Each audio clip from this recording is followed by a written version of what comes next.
Hi, in this video, we're going to use StatCrunch to explore graphing and summaries of a data set. All right, and I'm going to share my screen and we're going to start over in my StatLab.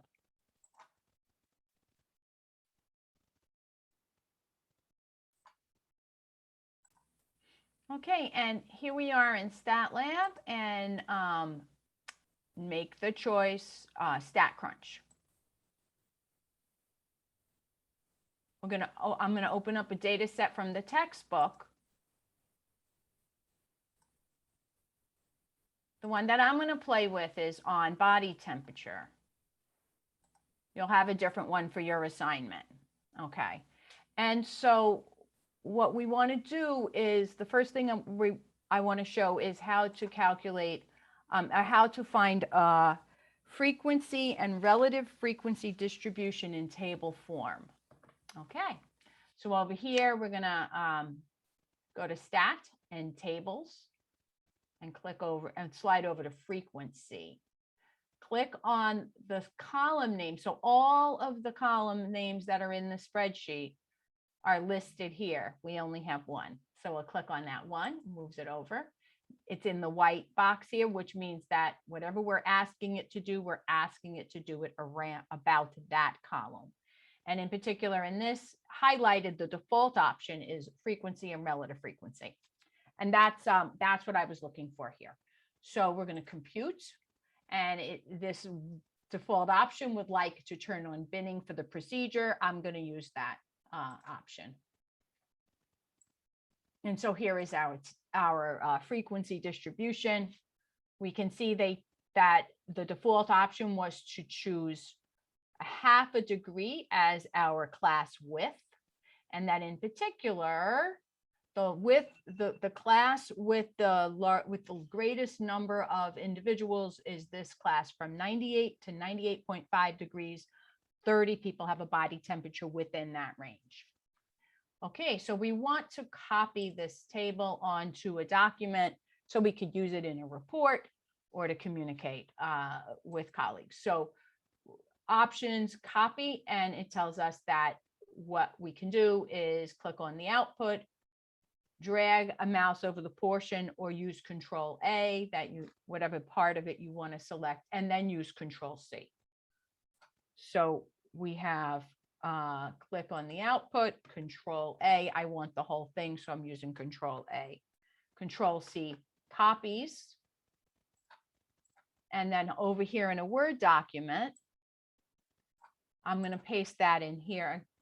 Whenever I paste anything from a software system into a document that I'm writing, I leave a couple of lines before and a couple of lines after so I can control the position of the object that's being pasted in.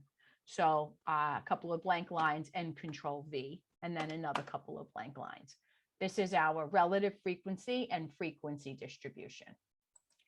Okay, so the next thing I want to explore is a couple of different graphs. We'll start with stem and leaf.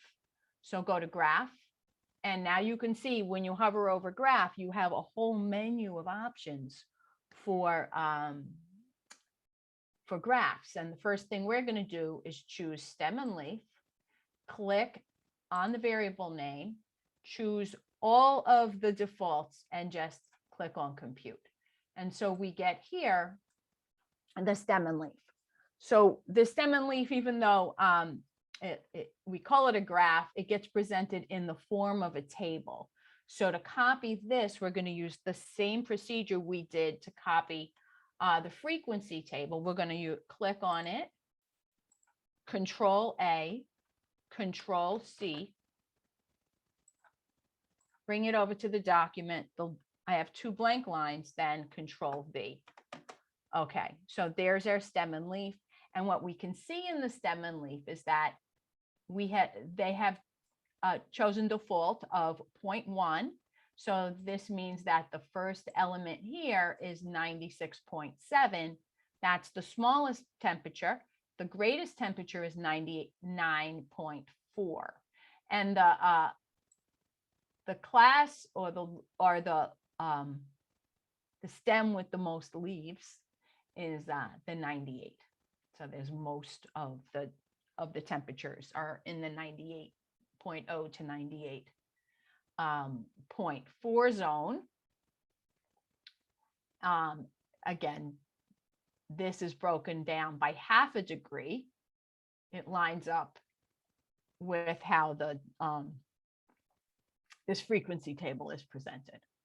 Okay. So we're going to go on and look at dot plot next. We'll kind of bring that here. Let's go ahead and look at dot plot. So graph, choose your dot plot, click your variable name over to the white box and compute. And so here is a graph of, and what we can see here is that every number has its own row. So if we start here, we have 98, 98.1, 98.2, 98.3, 98.4, 98.5. It's always important when you make a graph that you double check that you understand what's going on in the axis. So we are going to click, this is a graph, so options, copy, right click. Once that pops up, copy the image. Let's bring it over to our into our document, 2 blank lines, and pasting in the dot plot. Okay. And we see in the dot plot, we do have a lot of 98s. Okay. We also have a lot of 98.6s, but really 98 seems to be the high point in the graph. Okay, so the next graph I want to look at is, let's go to histogram. Okay, so let's leave that guy over there. So graph, choose the option histogram, click on temperature and compute. And this is our default histogram. And again, we're beginning to see relationships between these summaries, right? So we see that this bar here is the highest bar, and it is capturing from 98 to 98.25. Okay, so that's what's going on in here. And so then you can kind of cluster some of these. You can see relationships. That's the high point. That's a high point. And then this is another high point, right? So it's kind of coming through in the histogram as well. Let's go ahead, copy the histogram, options, copy, right click, copy image, bring it over to the document. And two blank lines and a control V to paste that histogram in there. Okay. So I want to move forward and talk about another graphical summary that is a chapter 3 summary, but something that many of you are might be familiar with because it's also in the curriculum in the middle schools and the high schools.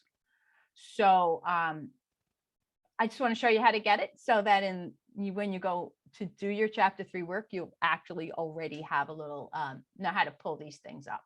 So under graph, we want to look for box plots.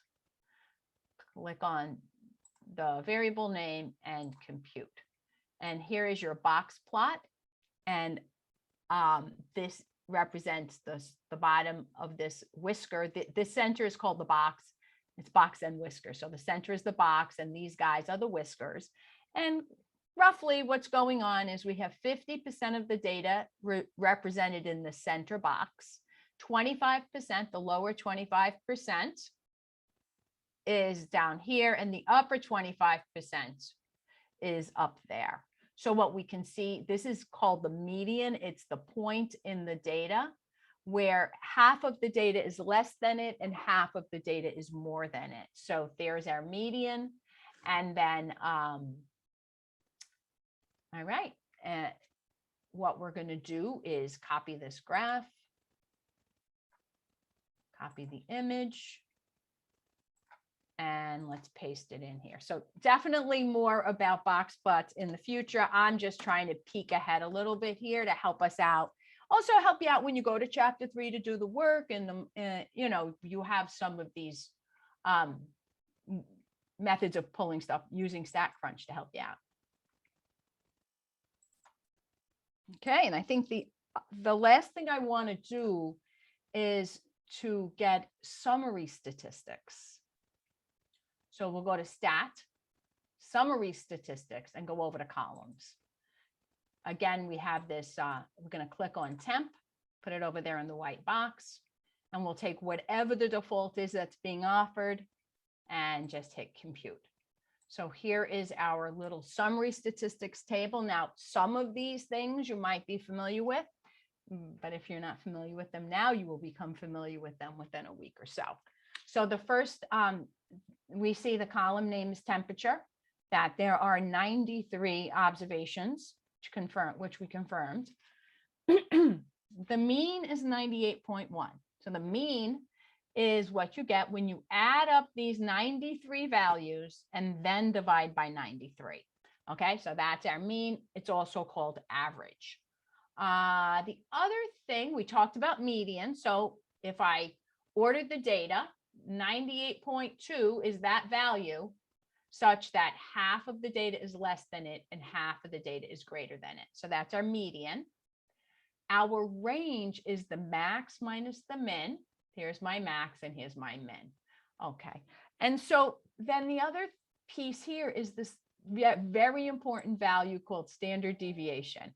So we'll actually have more on standard deviation. It is the central concept in our course. And so we'll talk a lot about what it is and what it means and how it sort of explains what's going on in the data. Okay, so a little more about that as we go forward, but at least now if you have a large set of numbers in your homework, you all know how to go and calculate standard deviation. All right, so we're going to take, this is a table. So we click on it, Control A, I think, Control A, Control C, and then bring it over 2 blank lines, Control V. Okay, and that's what I wanted to share with you. I will see you in the next video.